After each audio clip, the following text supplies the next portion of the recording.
Hello everyone, welcome back to my YouTube channel. और आज हम वाटर साइकिल के बारे में स्टडी करेंगे और जानेंगे कि वाटर साइकिल क्या होता है, कैसे वर्क करता है। तो इसमें जो सबसे पहला जो फैक्टर रोल प्ले करता है वो है सन एनर्जी। सन एनर्जी से जो जितने भी साइकिल कंप्लीट होते हैं जल में, वो सारे सन एनर्जी पे डिपेंड होते हैं, क्योंकि जो सन का एनर्जी है वो किसी भी लिक्विड फॉर्म या जल को उसका भाप में या वाष्प में कन्वर्ट कर देता है, और वो ठोस को भी, जैसे बर्फ ठोस हो गया तो उसको भी कन्वर्ट कर देता है वो वाष्प में। सबसे पहले उसको लिक्विड में कन्वर्ट करेगा, उसके बाद उसे वाष्प में कन्वर्ट कर देता है। ठीक है, तो क्या होता है इसमें इवापोरेशन। ठीक है, इसमें क्या होगा कि आपका सतह का जल है ना, इसमें जो ये वाटर होगा, जैसे नदी का हो गया, समुद्र का होगा, तो क्या होगा, सनलाइट के वजह से जब तेज सनलाइट पड़ेगा तो ये वाष्पित होने लगेगा। ठीक है, वाष्पित होने के बाद ये कहाँ चला जाएगा, वायुमंडल में चला जाएगा। उसके बाद क्या हो जाएगा, ट्रांसपायरेशन। इसमें क्या होता है कि पौधे होते हैं उनकी पत्तियों के रंध्रों से वाष्प उत्सर्जित होता है।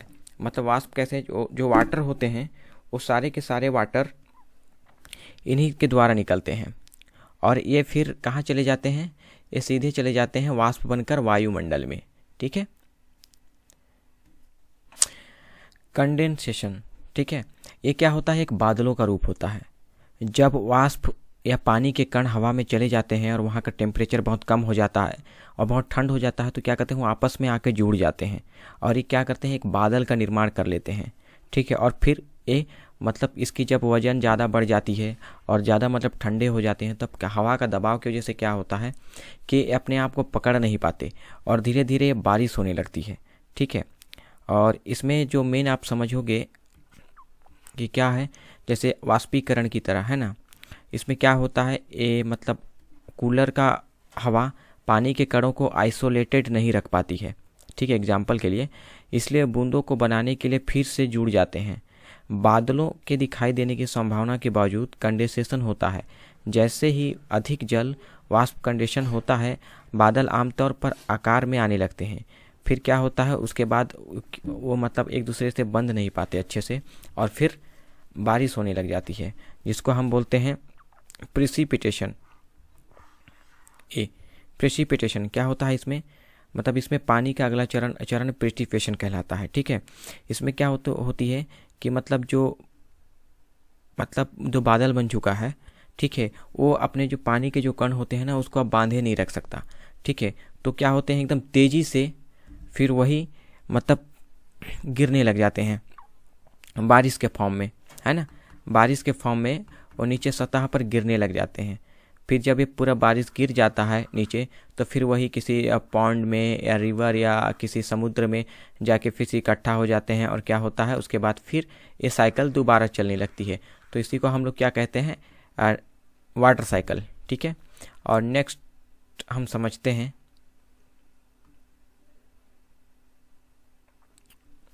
इसको, अच्छे से समझ सकते हो आप, जल चक्र क्या होगा। चलिए इसको हम लोग समझते हैं हिंदी में। ठीक है, यहाँ पे भूमिगत जल संग्रह है। ठीक है, यह समुद्र है।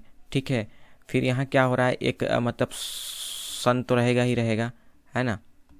सन के माध्यम से क्या हो रहा है, यहाँ का जो वाटर है वाष्पीकरण होकर द्रवीभवन होते हुए कहाँ चले जा रहा है, वायुमंडल में चला गया। ठीक है, वायुमंडल में चला गया, है ना। और ये देखो बर्फ हिम क्या हो रहा है, यहाँ भी ये भाप बन के कहाँ जा रहा है, वायुमंडल में जा रहा है। ठीक है, ये भी वाष्पीकरण और किस मतलब कहाँ कहाँ से जा रहा है, देखो। ठीक है, बर्फ का पिघलना। ठीक है, बर्फ पिघला कहाँ जा रहा है, इधर जा रहा है।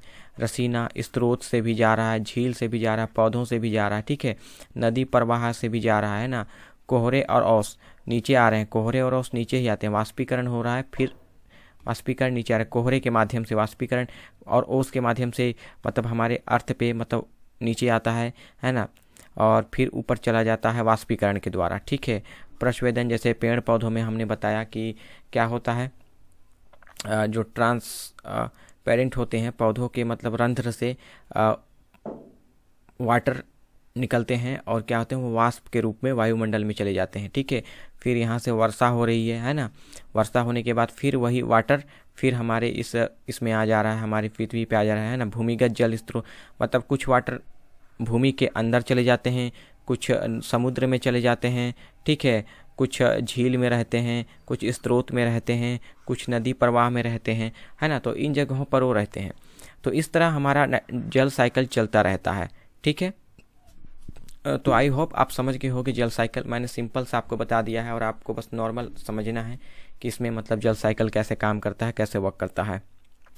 तो अगर आपको वीडियो पसंद आया होगा तो आप वीडियो को लाइक, शेयर एंड सब्सक्राइब जरूर करें। हम ऐसे ही नॉलेजेबल वीडियो आपको लिए लाते रहेंगे।